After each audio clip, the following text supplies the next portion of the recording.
The Joyful Friar podcast is made possible by the generous support of our friends.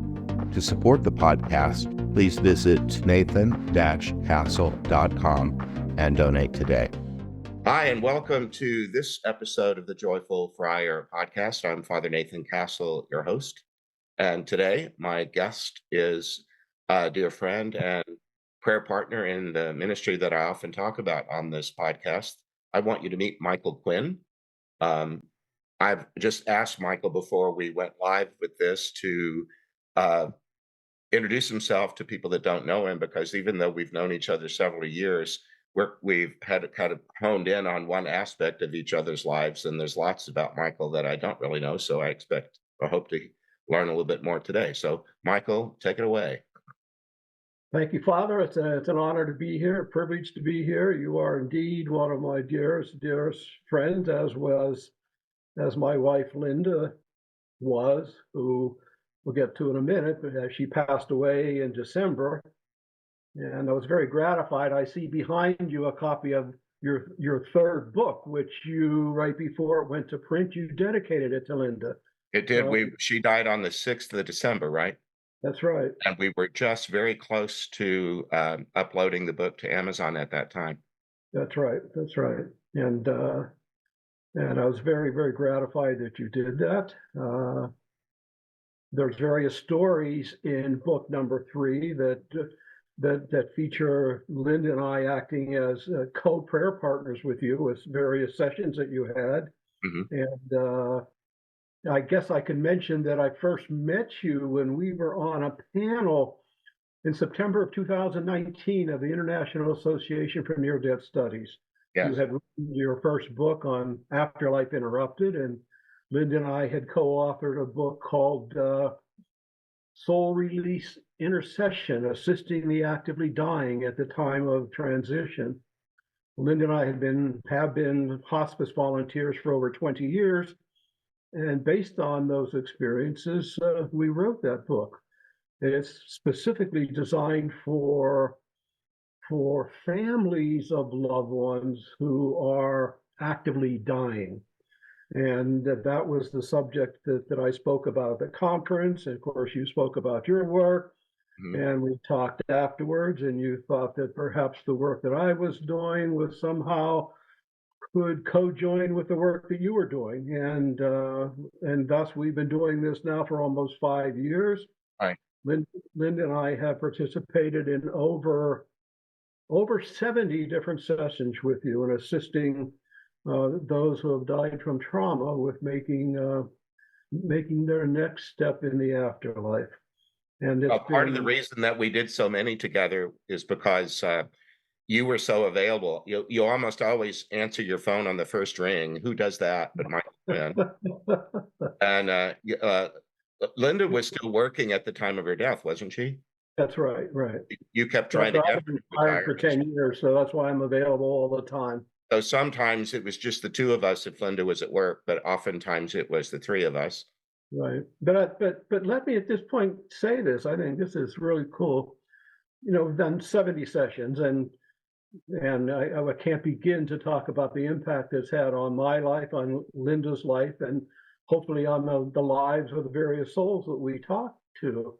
And often people will say, well, do you have a favorite session that you've done with Father? And I immediately say, I absolutely know what that session is. And I know you'll recall that we had a session, and I forget who the name of the individual soul was, but we did our thing, and it took about 40 minutes, and it was towards the end, and you were sending him on his way, and you said, oh, wait, stop.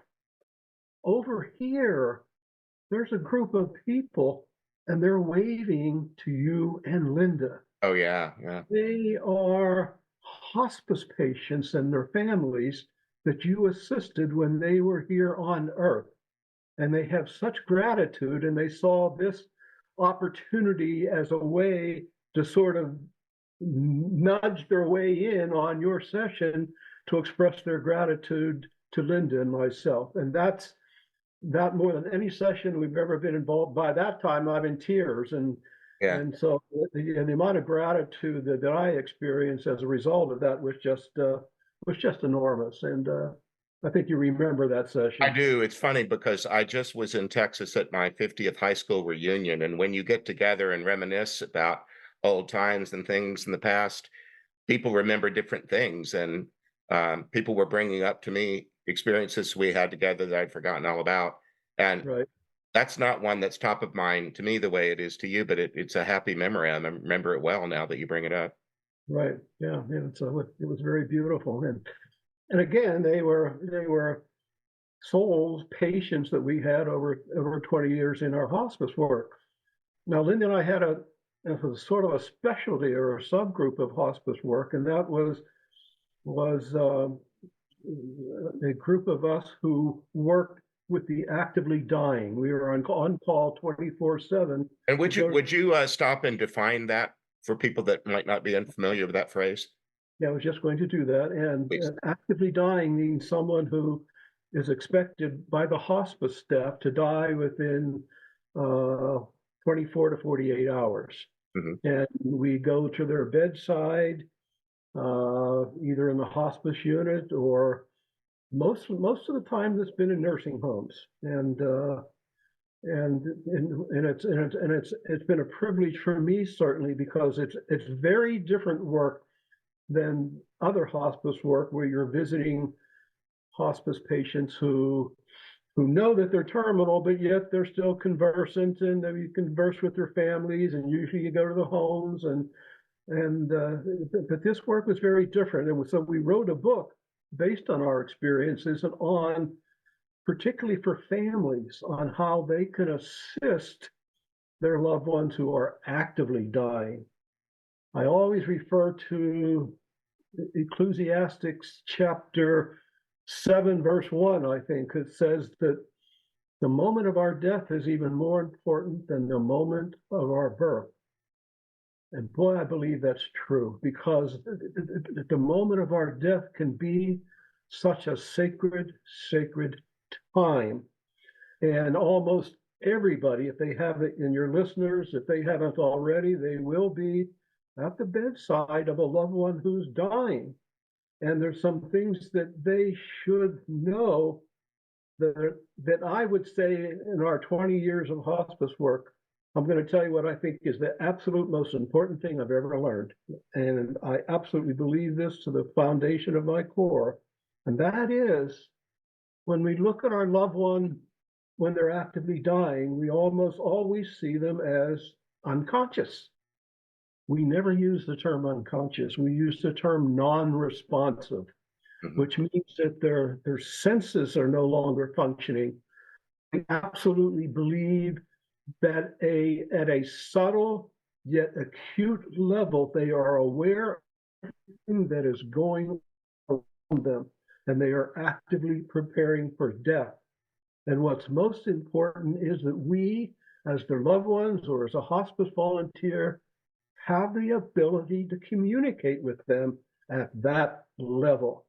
And Yeah. that is so, so important. And there's a way you can do that that will help and assist their loved one with making an even more beautiful transition. And we go into detail in that book, but essentially the message to anyone listening to this who is with a loved one who is actively dying, and being aware of the fact that whether you're alone with them or other family members, is to explain to them that this is a very sacred moment. And even though grandma may look like she's totally out of it, on a subtle but sacred spiritual level, she's very aware of what's going on, and you can talk to her, and you can do that verbally or non-verbally.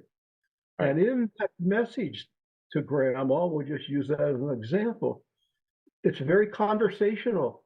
It's essentially saying, well, as a hospice volunteer, I would introduce myself, and I would, if I, and I would know their first name, and I would address them by their first name, and I would acknowledge the fact that they are aware that they will soon be dying, and they will be going to. Very often there'll be sacred pictures in the room, and I'll always take notice of that when I go in. Very often there's maybe a picture of the Holy Family or Jesus. I have no problem saying to them, that say, Alice, very soon you're going to be falling into the arms of Jesus, and that can be a very beautiful experience. And your loved ones who are here will miss you very, very much. But I do want to say to you, and this is very important, if there's anyone, Alice, in your life that you have not forgiven for some reason or other, it's so important that you forgive them now.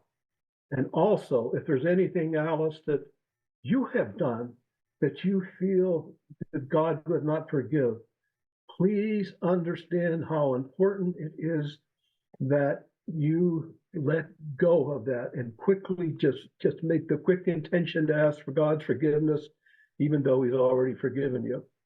Mm-hmm. And then if you're ready, you have the opportunity, you have the invitation to leave and to go fall in the arms of Jesus. And very often that's exactly what they do. They take that opportunity. I have probably been with, over the years, maybe with 50 souls at the time of their death. And I can't give you a number, but a significant number of those have left right after I had the conversation with them and said to them, if you are ready, this is the time to go. I'll give you an example. Just 2 weeks ago, I was called to the bedside at a local nursing home, and there was the fellow. I'll just make up a name. I'll say it's Joe, and Joe certainly was very non-responsive. And I always sit for a few minutes to center myself and to ask for divine intelligence and guiding me whatever I do. And then I had that conversation with Joe, just as I indicated the example of Alice. And when I was done, I said, Joe, if you are ready to go, now's the time to go. And Joe took his last breath and he was gone. That's each time that happens, even if it doesn't happen, the amount of gratitude that I have that I'm with anybody who's terminally ill at any stage is beyond words that I can ever use. And the gratitude is just enormous. But even after Joe left, I don't run out to get the charge nurse to come in and pronounce them dead and to call the relatives and all that. Mm-hmm. Because, as I said before, the moment of our death, according to Ecclesiastics, is the most sacred moment of our life. And so I try to honor that as long as possible. And if I'm alone in a room with a patient, I will just sit there for as long as necessary before I notify anyone to allow. Here's an interesting point. There's a book called Into the Light, was written by Dr. John Lerma, who used to be the head of one of the largest hospice programs in Texas. And the book is based upon his experiences of patients. Each chapter is a different patient that went through his unit. And Dr. Lerma says, now consider this guy as a medical doctor. He's not a priest. He's not a theologist or whatever. He says that within 72 hours of anybody dying, their deceased loved ones and angels will show up and they will stay with them until they die. I absolutely know that's true. My dear beloved Linda, who had some special gifts, could sometimes see them, see the angels. Mm-hmm. They are there. And so when I suggest to people, use that quiet time you have with your loved one to the best advantage by allowing their deceased loved ones and the angels to do the work that they are there to do. And this story of Joe has a really interesting ending in that I'm sitting there after I told the charge nurse, and she came in and then she went and called the family. And then this nurse walked in rather quickly, walked right by me, went to the window and opened the window. And I knew what she was doing, but I wanted to engage her just to have her explain to me what she was doing. And she said, her background was Hawaiian, and she said in their culture, anytime anyone ever dies, they open a window in the room so that the deceased loved ones can come in and take the soul. Oh. I ask her questions about it, and I said, what a beautiful, beautiful ritual that is. And when Joe's wife came, I told her about what the nurse did, and that just made her very joyful. And that's just and that's just, well, that's all I wanted to say relative to my hospice work. But that is what I just described, is that importance of understanding that they're non-responsive, but yet acutely aware of where they are and what they're doing and how you can communicate with them, is the most important message I could give on anything. It is so valid, it is so true, and you can trust it. Sure. Well, you and Linda were married 48 years, and her death is Yeah. not even 4 months ago yet, and you're back at hospice work. Were you doing that? Like, did you not skip a beat? Or some people might think you might want to just take a break. This little brochure that you held up, I think you held it up, I'm I not do. sure, I have it right here. that I wrote after she died, called From Grief to Peace. And the subtitle is a pilgrim's journey that has just begun and will never end. It sounds like, when you talk about a road from grief to peace, it sounds like this linear road that you have all these stops along the way, and eventually you get to peace and hallelujah. It doesn't work that way at all. Everybody is different, but there are various stages of grief, and it can be, and it has for me been, a very rocky road. But yet certainly my spiritual background, my experience in hospice, my experience certainly working with you all these years, and understanding that death is just the next step in our life, not the end, but the beginning. It's easier for me, but I also had a very special blessing.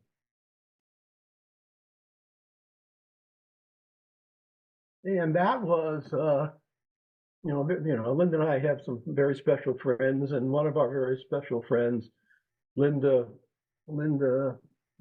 appeared to the day after she died and gave me a message, which I have here, and it's very beautiful about where she is and what she's experiencing, and who met her when she died. I don't mind telling you, during Linda's adult life, she had a very close connection with the Virgin Mary, and there would be different times in her life when the Virgin would show up in her presence, just briefly, not speaking. And so she had that deep connection with her. But when she died, she was greeted by the Virgin Mary, and the message that she received was just so beautiful, because the message of the Virgin was her universality. Sometimes we think of, okay, the Virgin as the mother of Jesus. We think the Virgin of Guadalupe, the Virgin of Fatima, the Virgin of, your third book has a session there where she shows up as our mother of Rwanda, the Virgin of Rwanda, and they venerate her there. And so that was a very special blessing for me. And I think that's, it certainly verifies to me what I already knew, that she's in the heaven worlds and has the tiger by the tail, and then she's very, very happy. But that was a blessing for me. And Well, I think Mother Mary she shows up from time to time in the normal work that we do. that's right. And of all of my prayer partners, you are the one who pounces on those opportunities. If I indicate that somebody is nearby, you're jumping in to ask a question right away. So we've had several conversations that involved her, haven't we? I like to think that she knows I need help more than a lot of the other prayer partners. The Maybe. other prayer partners I just love them. I've met them and I just love them. Well, I was going to say you're very fortunate, but of course, Spirit guides those prayer partners to you. So obviously, you're going to get some very special people. Well, one of the things that's been a blessing in that work is that we're told in lots of different ways that when somebody who we think of as famous, Right. a saint or a celebrity of some other kind, but they very often say, "But we're all well known here." Right. You don't have to stand in line to get somebody's autograph or anything like that, or that they won't take your call because they're too busy. It's just not that way. That's Everyone, right. I think we know that by faith, but we don't always act on it. That That's right. That's everyone right. that we're around is precious and extraordinary, and that's not just something that there's some, I don't know, lottery winners or you know some special few that are privileged. But that's also, it's a good point that you make in that these experiences are not just for a special few. In this little essay, I talked about the purpose of that essay is really about bonding. We have this idea that when our loved one dies, you know they go somewhere else. Hopefully, they all go to heaven. But we think of that like we get in a car and drive to Walmart, that they go someplace where in reality, my experience is that they don't go to a place at all. What they are is in a different state of consciousness or awareness, which means that they don't go anywhere. They are with us all the time. Now, Mhm. that doesn't mean that they are linear, third dimensional beings in the afterlife like we are here. It's my understanding that in the afterlife, because of their non-local and special nature, they can be doing many different things simultaneously and giving 100% of their attention to each of those tasks. And one of those tasks can simply be, particularly after we've lost a loved one, is that they can show us that they are around us by just little things that I would bet that 99% of your listeners have had experience with loved ones who have died. As simple as pennies on a sidewalk, which are very popular. Mhm. I belong to a grief support group, and several of those people just have some incredible experiences that they tell about little things where their loved one shows up. Maybe a butterfly shows up that doesn't leave, or a special bird, or there's a member of our group who is very special to me, and she and her husband used to sit on their front porch, and after he died, she would sit on the front porch, and the porch lights would just flash off and on. She even sent me a video of it, the porch light flashing off and on. It's a, Okay. it's a little thing, but at the time when you're in grief, it's everything. Sometimes And they do that with favorite songs too. absolutely, absolutely. And so my message there is number one, if we're sitting in a movie theater, in a modern movie theater, they have what's called surround sound. All the sound is around us all the time. Hmm. And I like to think of our loved ones as being around us all the time, or maybe think of it as a radio frequency, that Yeah. we are 100.5 on the dial and they're 100.7. Is there a way that we can tune in just a little bit to their frequency? And my point is, we absolutely can, without them necessarily initiating it with butterflies or pennies or whatever. We Right. have the ability to do that. And what I talk about in this book is something that I have talked to many hospice families about after the death of their loved one. And that is simply creating a sacred sanctuary in their heart, literally creating a sanctuary. And it's not in your imagination, that you take time each day at a special time, at a special place where there's no interference, and you ask for the guidance of the Holy Spirit or whatever particular deity or spirit that you're very close with, to help you create and foster a sense of inner silence. And in that inner silence, you create, again, in your mind, maybe it's a beautiful place where you and your loved one used to hang out, at the beach, the mountains, wherever, and create that in your mind, and it becomes part of your heart, and you ask for silence. It's a beautiful quote by St. John of the Cross, and where he said, uh, "Silence is God's special language." And then Father Thomas Keating, centuries later, put a little addendum to that where he said, yes, it is God's special language, and all else is poor translation.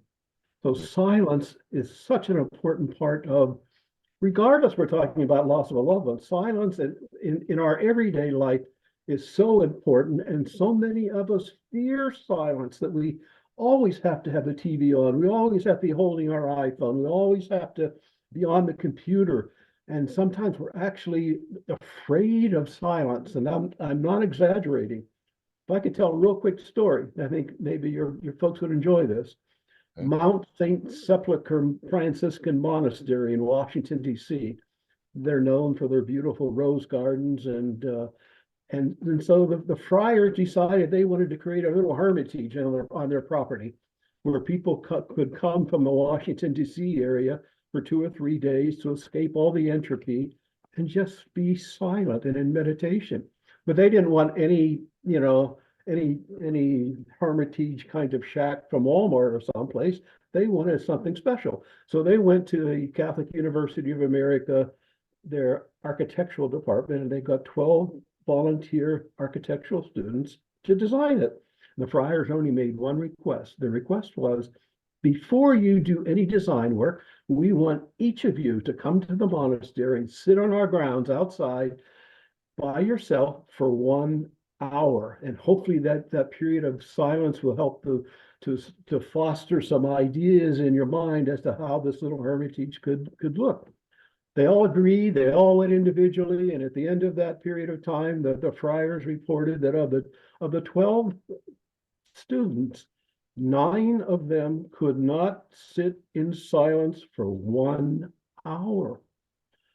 That says volumes to me. And I think it says volumes to everybody else, is that it's the nature of the world that we're living in now, that the more entropy that there is, the more of the requirement for silence in our lives, so that we can internalize the divine nature that we are, to listen to the messages we receive from divine intelligence. And we receive them all the time, but in the midst of noise, we can't hear them.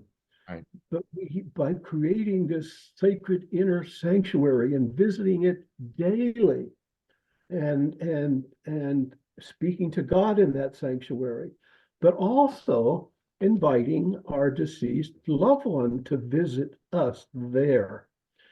And when that happens, particularly if you get into the habit of doing it daily, some remarkable experiences begin to develop.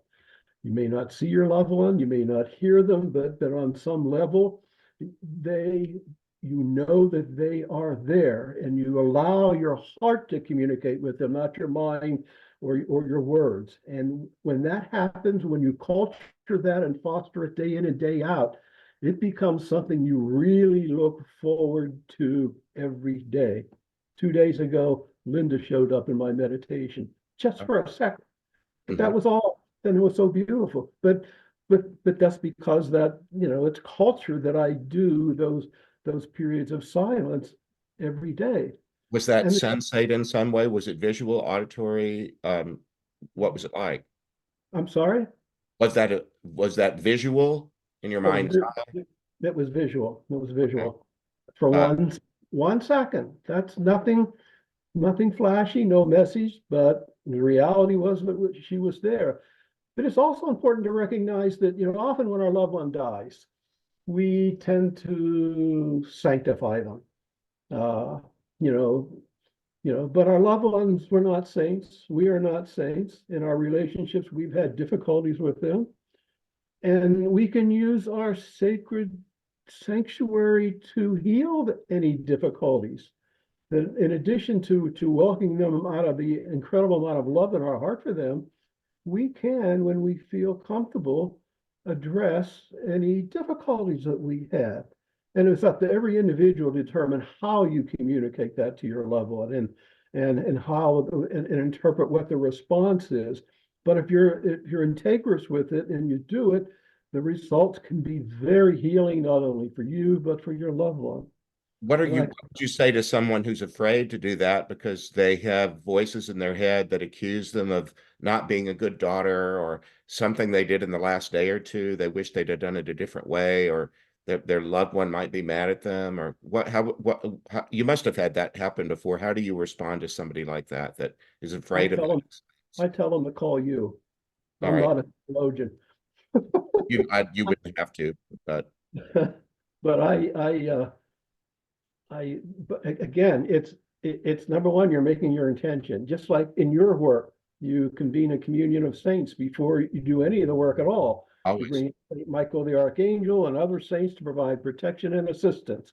Yeah. And so I would advise anybody, when you initiate your sacred sanctuary, each time you ask for the divine presence, however that shows up. Right. And that becomes your calling card, let's say.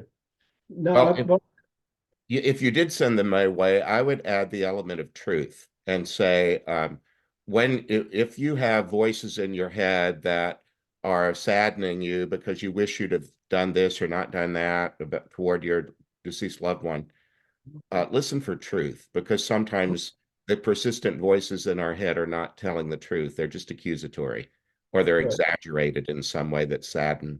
And Jesus, at one point near the end of his life in John's gospel, says, I am the way and the truth, the life. right, Sometimes I will say to him, I'll call him that. I'll say, hey, truth, come sit by me, yeah, because I'm afraid that my thoughts are running away into exaggerations and half truths or some sort of falsity. Would you come sit by me?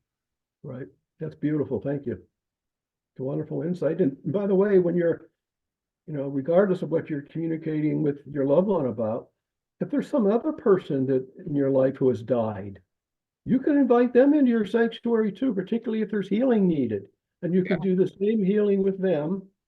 And here's a third thing people can be aware of, and this is absolutely valid. You can have someone in your life who is living that you have had difficulty with. You can invite their soul, their spirit into your sanctuary to address that issue without even having a face-to-face encounter with them. And the healing can and will occur. Because in that environment we've created, space and time have no relevance. They're outside of space and time. And the miracles that can occur within that special environment are just enormous. Well, okay, that's really what I wanted to say. All right. I have a question for you. A lot of the Sure. people in my audience love animals, and sometimes I'm on this podcast with my beloved Toto. Uh, Right. um, what about your cats?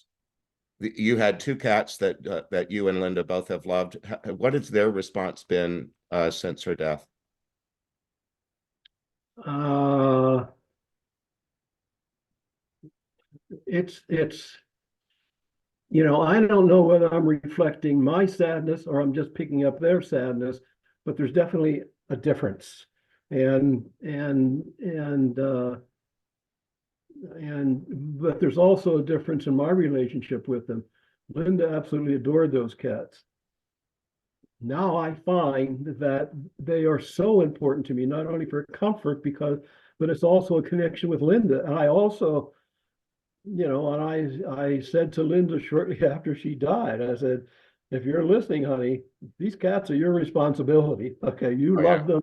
They're now my responsibility, of course, but going forward, you're going to have to provide some special assistance and guidance on how I deal with them and love them and go forward with them.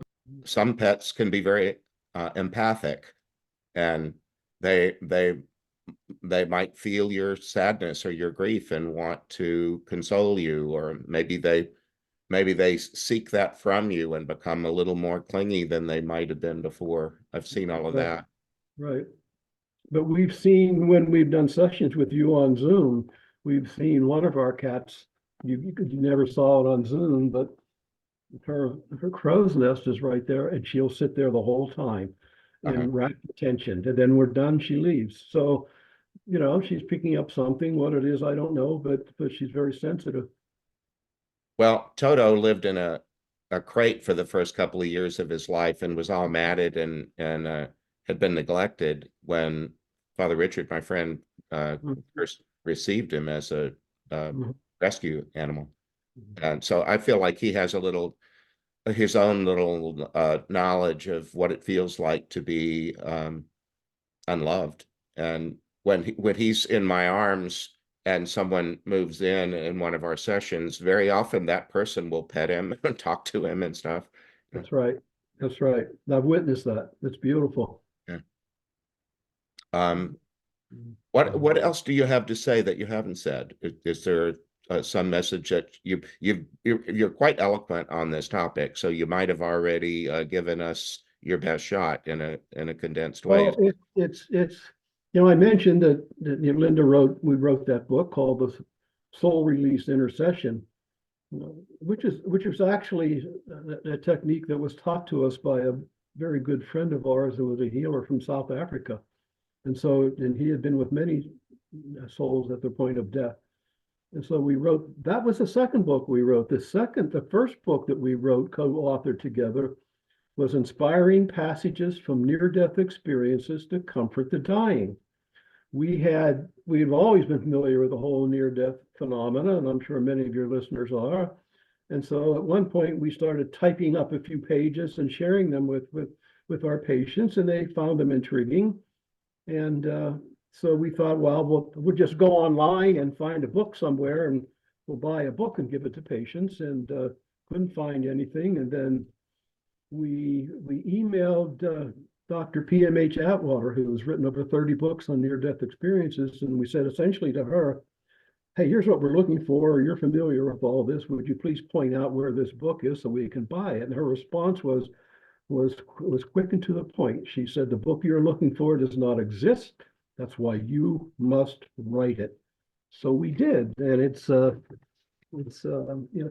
like a child's book. It's filled with beautiful Hubble space photographs, and it's big print, and it covers some of the very basic experiences that people have when they come back and explain what it was like on the other side. Of course, the number one thing was the beauty. Number two was incredible unconditional love. Number three was, and this is hard for some people to accept, and this is one reason why we wrote the book, they were in an environment of complete non-judgment. Many people will have this fear before they die of something that they've done in their life and they're going to be punished for and whatever. But the experience that they had, if there was any judgment at all, it was judgment that they themselves conferred on themselves when they became aware of things that they had done. But on the other side, it was completely non-judgmental, unconditional love, absolutely beautiful, and absolutely no desire to return, to Earth. And so that book has been actually very popular. It's because we're aware of the fact that everybody to some degree has some fear of death, and so this book was designed simply as a means to reinforce the reality that death is not the end of life, but only the next step in our next life, and that transition can be very, very beautiful. And in line with Ecclesiastics, the moment of our death is more important than the moment of our birth. It helps to create that bridge to the other side. And just a very quick story, there was a fellow a couple of years ago, I went in, he had throat cancer and he couldn't talk. And so I told him about this book, and I said, "You want me to read it to you?" And he just nodded. I sat next to his bed and I read it.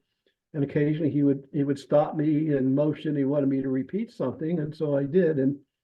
And so I left the book with him, and I found out subsequently after he died that every time anyone came to visit him, he would grab the book and hold it to have them read it to him. Oh. So it was this sense of comfort that he had at knowing he was approaching this very special, important, sacred time in his life. So that's I think you gave me a copy the first day we met. It has lots of pictures. Many of them are like cosmic pictures of galaxies and starry skies and stuff, and artwork.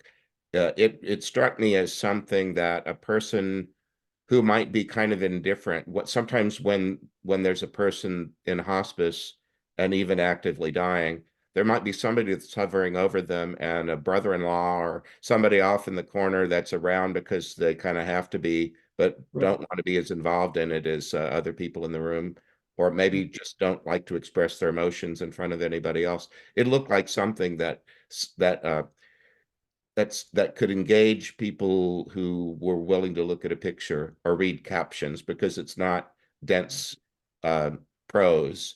It's really Right. short That's right. statements and things to ponder. I just thought it was very well crafted. And it's it's non-theological. I think maybe we mentioned in the word God once, so it applies to anybody of any religious background. So it's and it was designed to be that way, and it's made an impact. Hmm. Now, you're a member of IONS. That's how we met. Will you be involved in the upcoming IONS conference that'll be in Phoenix this summer? I'll be attending, but I'm not presenting. Any of our listeners and viewers, IONS, the International Association for Near-Death Studies, is a membership organization, but their national conference is open to the public. If you wanted to come to Phoenix, it's the last few days of August and the 1st of September, I think. Right, So and then if you're not able to do that travel, they have on their website, they have all kinds of ways where you can access all the material, because all of it's recorded. And then it right, has different pay scales for, I think you can mix and match what presentations you might want to pay for and see. Or, and then even if you were in the area, you can do a day pass or do the whole 4 days. Um, and especially if you're someone who has had spiritual, religious, or a religious experience or spiritual experiences that are uncommon, and you don't have anywhere to talk to about them safely without being thought crazy. right, Boy, IONS is your place. Nobody makes fun of right. anybody else at IONS, because every one of us has stories that could curl the hair of the person next to you. And even on their website, they have a section where you can share your experiences with others and get feedback. Yes, and then many larger cities in the U.S. have face-to-face meetings. I just spoke at the Dallas group just a few weeks ago in person, and Mm. so those are also available. Well, I'll just quote my good friend Ram Dass, who always said, "We're all just walking each other home. That's why we're here." Right. And then once we get all the way home, then we decide to do something else after that, you know? But there's never. It's nice to think that we'll die and we'll sit on cloud nine for eternity, but that's an earthly kind of image. And the reality, if divinity is, if the nature of divinity is love, then love is eternal and never ending and always expanding. So therefore, eternity, in my perspective, is an experience that never ends and always continues to evolve. Yes. And when we pray for somebody to rest in peace at a funeral, well, what's the point of that? Isn't it to get refreshed and renewed so that you can wake up to the new day and That's right. That's set right. out to do the next new thing? So That's right. anyway, well, thank you, my friend, for being my guest today. I'm so honored to be, a guest on your show and to be your prayer partner. And so I love the cover because, it's two ducks, and How'd you decide on ducks? we're all just walking each other home. But we live out in the country. I'll never forget the day, and we've always fed the ducks. But one day we forgot to feed them. And Linda and I are meditating in the living room, and there's this ruckus on the front porch, and there's these four ducks quacking at the door because we forgot to feed them. So, Linda loved ducks, I love ducks, and so I just thought it was appropriate for the essay. All right, we're just all waddling each other home. I love that. That's All great. right. All Thank you, right. Father. Well, again, thanks for being you, and thanks for being on our show today. And I'm sure that there's going to be some people that are blessed by having learned what you have to offer. So God bless you. Thank you. thanks, everybody, for being a part of this episode of the Joyful Friar podcast. If you want to be in touch with me, you can do that through my website, nathan-castle.com.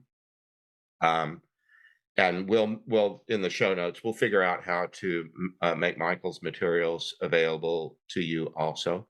But in the meantime, remember that I'm praying for you and whatever's most important, what's dearest in your heart. So For now, God bless you. Bye-bye. I hope you enjoyed this episode of The Joyful Friar. Please like, follow, and subscribe. You can visit me at nathan-castle.com. Send me a message by clicking the contact button. God bless.